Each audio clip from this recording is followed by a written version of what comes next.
point important après l'Assemblée, qui est de partager un petit repas ensemble, hein, quand même. Hein. Le repas de l'amitié, comme on dit. C'est très important. C'est là où tu refais le monde, en principe. Autour du verre. Plus qu'autour de cette table.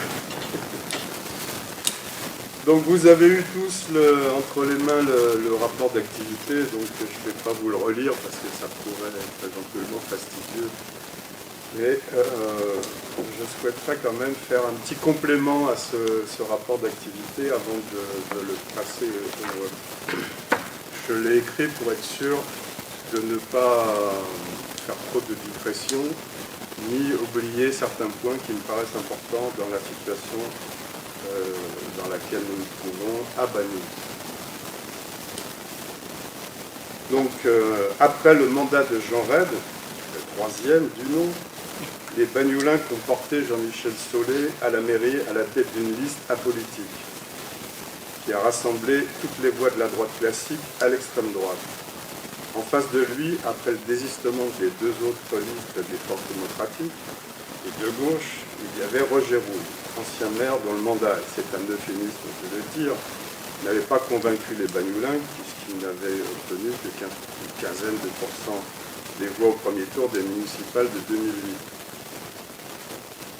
Aujourd'hui, par 2014, Jean-Michel Solé a gagné avec 23 voix d'avance.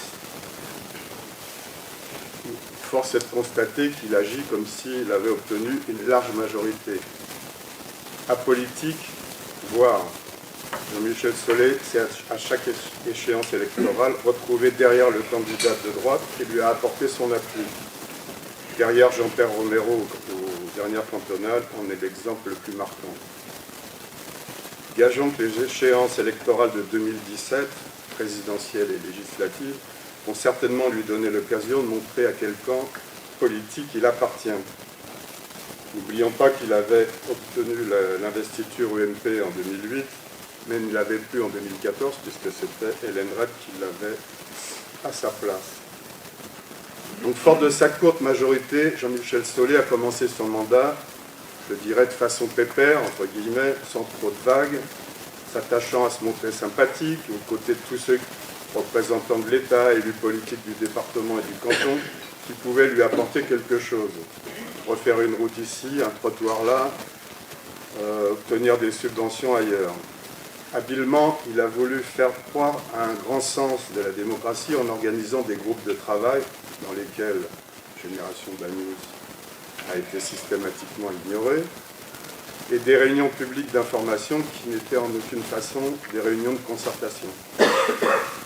Qu'avons-nous en face? J'allais dire rien, ou si peu.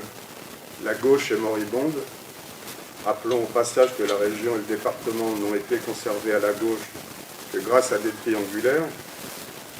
Je pourrais vous donner les chiffres si vous voulez des précisions.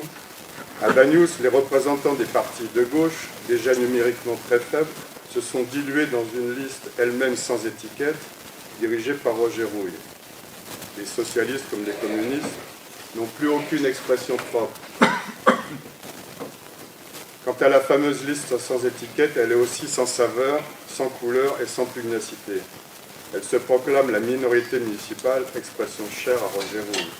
Sa seule initiative a été d'organiser, et le mot est fort, une pétition contre l'aménagement du front de mer, pétition dont on sait combien de Bagnoulins qui ont signé et qui a été une initiative avortée de par la seule incurie de ses promoteurs.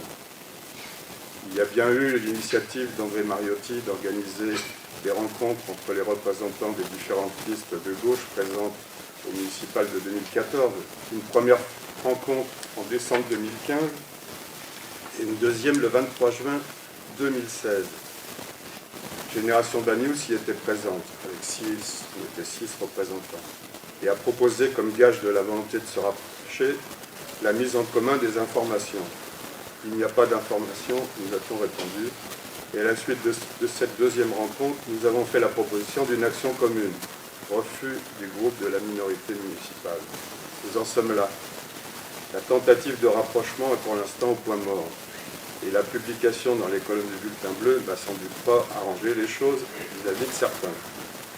Le maire peut en toute tranquillité dire « c'est moi qui décide ».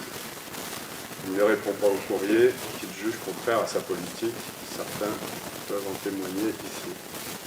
Alors, si on ne peut compter sur l'opposition,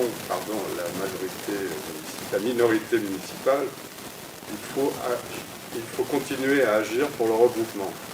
Oui, se regrouper solidairement afin de défendre collectivement au sein d'une association loi de 1901, telle que l'Association Générale Sion Banyuls. C'est ce que nous avons fait en 2008, lorsque quelques-uns des membres de la liste Génération Banyuls ont créé cette association. L'idée était de réagir solidairement, de dénoncer les projets non conformes aux intérêts de la commune et de ses habitants. Et pour cela, nous avons lancé un bulletin d'information diffusé à 2500 exemplaires dans toutes les boîtes aux lettres et organisé, quand il le fallait, des réunions publiques, des pétitions, par des rassemblements devant la mairie, notamment pour la dénomination d'Ijar ou le port de Plaisance, projet port de Plaisance. S'il était plus aisé de regrouper les gens dans ces moments-là, on le voit aujourd'hui, il est très difficile de trouver dans la commune un soutien de nos proches, de nos amis, de nos voisins, de la minorité municipale officielle. Ils jugent malséant, voire risqué, dangereux de s'opposer. Ceux qui ont peur sont légion. Beaucoup de personnes, lorsqu'elles ne sont pas concernées directement par un problème, préfèrent ne pas vous connaître, ne pas vous voir, ne pas vous rencontrer. Est-ce pour autant qu'il faut baisser définitivement les bras? Je reste persuadé qu'il faut, c'est la conclusion du rapport d'activité, continuer dans la voie ouverte en 2008, celle de la défense de la démocratie locale, celle du regard posé, et j'ajouterai sans complément, sur l'action de la majorité comme sur celle de la minorité municipale, celle de la contribution à la construction du nécessaire rassemblement des forces démocratiques. C'est ainsi que l'association Génération Banyuls pourra prendre un nouveau chiffre. Voilà le complément que je voulais faire au rapport d'activité.